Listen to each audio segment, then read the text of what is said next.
at my fiancé just 2 weeks before our wedding day.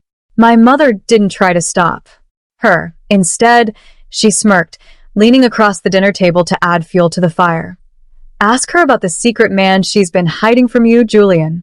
I sat frozen, completely stunned by their calculated malice. I didn't defend myself. I didn't cry. I just watched as they tried to completely destroy my happiness right before my eyes. But their triumphant smiles completely vanished when Julian didn't get angry at me. Instead, he reached calmly into his suit jacket, pulled out a single photograph, and slid it face up across the table. He looked my sister dead in the eyes, his voice icy and completely unwavering, and asked, "You mean this man?" Before I tell you what was on that photo, you're watching from so I can see how far my story has reached. My name is Fiona, I am 31 years old, and until recently, I believed that blood was thicker than water. Growing up in Seattle, my life was defined by a toxic family dynamic that I wouldn't wish on my worst enemy. My younger sister, Vanessa, was always the pampered, manipulative golden child of the family. She was the one who got everything she ever wanted with a simple bat of her eyelashes, while our mother treated me like a second-class citizen, a scapegoat for every family problem. As soon as I turned 18, I knew that my only escape was through hard work and independence.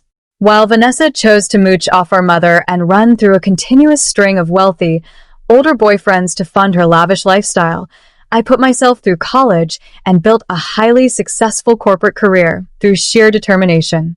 I never expected handouts, and I certainly didn't expect to find love in the upper echelons of society. But then I met Julian.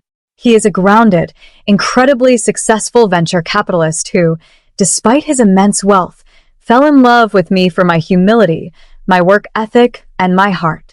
He treated me like a queen from the moment we met, completely unaware of the dark envy and deep toxicity that brewed within the family I had left behind. I thought I had finally found my safe haven, but I completely underestimated how far my own flesh and blood would go to tear me down. The trouble officially began the moment I reluctantly brought Julian home to meet my mother and Vanessa for the first time. I had tried to delay the introduction for months, but with our wedding planning fast approaching, I knew I couldn't avoid it forever. The second Julian walked through the front door, Vanessa's demeanor shifted entirely. Instead of acting like a supportive sister, she immediately went into predator mode, wearing a revealing dress and trying to overtly flirt with my fiancé right in front of me. Throughout the entire evening, she and my mother took subtle, passive-aggressive jabs at me, dropping cruel remarks about how I used to be plain, boring, and the unnoticeable one growing up. They were practically begging him to notice her instead. But Julian handles himself with absolute class. He smoothly shut Vanessa down with polite but incredibly firm boundaries, making it crystal clear that his eyes and his heart were strictly reserved for me. That rejection deeply bruised Vanessa's fragile ego, but things grew infinitely worse when Julian officially proposed a week later. When she and my mother saw the stunning, flawless diamond ring on my finger, the atmosphere turned completely hostile. They were absolutely consumed by bitter jealousy over my sudden entry into high society. To them, the scapegoat wasn't supposed to win. They couldn't stand the fact that I was building a beautiful life of true abundance while Vanessa was left behind, and that's exactly when their toxic plotting began.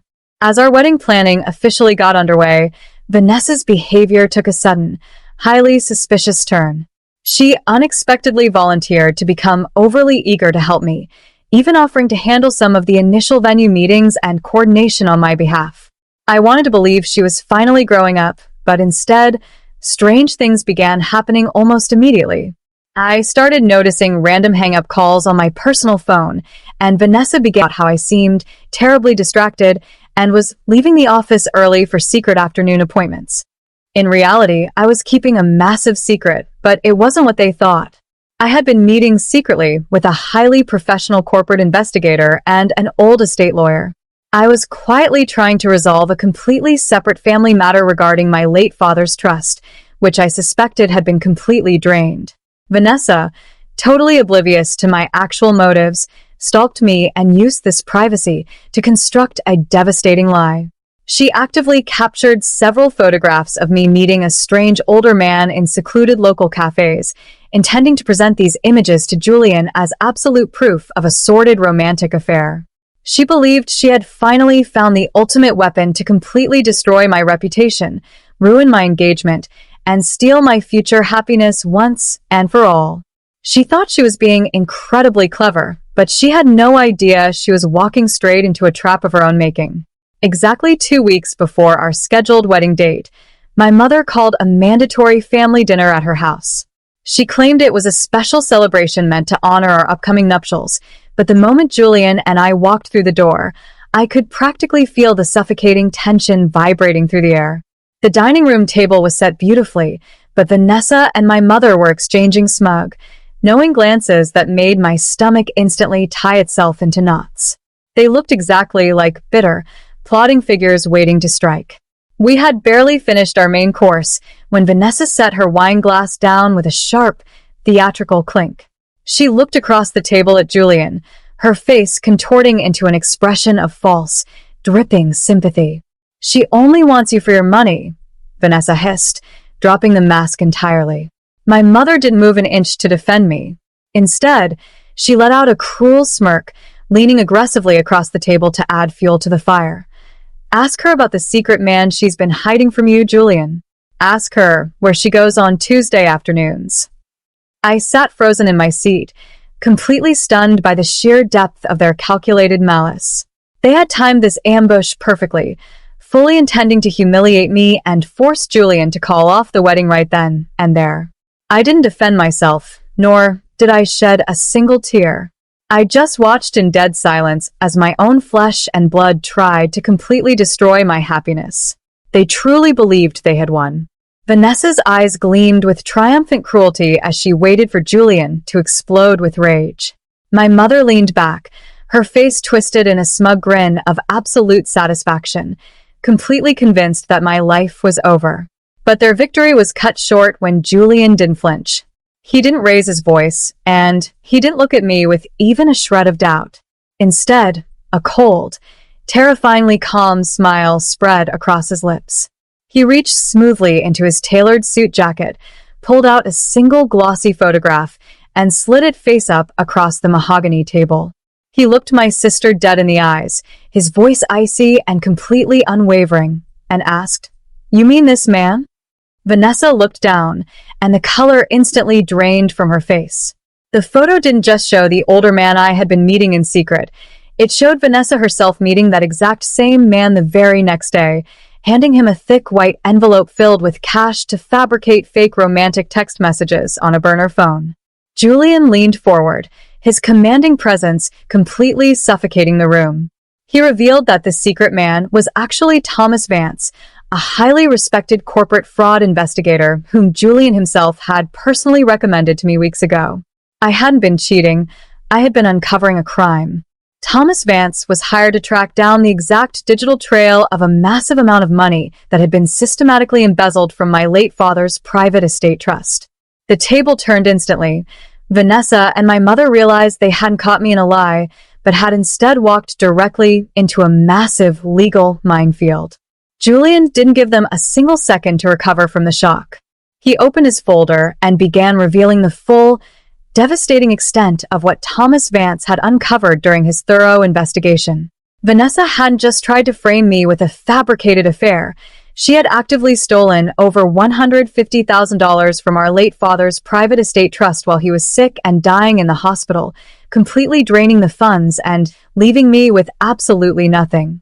My mother had knowingly helped her cover it up, completely complicit in the theft. They had planned to use Julian's money as a shield to hide their financial crimes forever. Julian's voice cut through the quiet room like a razor blade as he laid out a brutal, non-negotiable ultimatum. He pushed a set of legal documents toward them and gave them exactly two choices. They could sign a full, immediate legal waiver relinquishing all remaining claims to the family estate and confess to the trust fraud in writing right now, or face immediate criminal prosecution for grand larceny, wire fraud, and elder financial abuse. He made it crystal clear that the police were already on standby outside the neighborhood. Cornered, weeping hysterically, and completely stripped of their toxic arrogance, Vanessa's hands shook violently as she grabbed the pen. She signed the papers, giving up everything, while our mother looked on in absolute, stunned defeat. The wicked game they had played for years was officially over. 2 weeks later, Julian and I got married in a stunning, private ceremony overlooking the ocean, surrounded only by true friends who genuinely loved and supported us. My mother and sister were completely absent, cut off from my life forever. Walking away from them was the easiest decision I ever made. Their intense greed and jealousy had ultimately backfired, freeing me entirely from their toxic emotional grip and leaving me to live a peaceful, wealthy life completely on my own terms. Now, I am incredibly curious about all of you who have listened to my story until the very end. What would you do if your own sister tried to completely destroy your wedding day just out of pure greed for money? Have you ever dealt with a... In the meantime, I am leaving on the final screen two will definitely surprise you with their twists. Thank you so much for watching, and I will see you in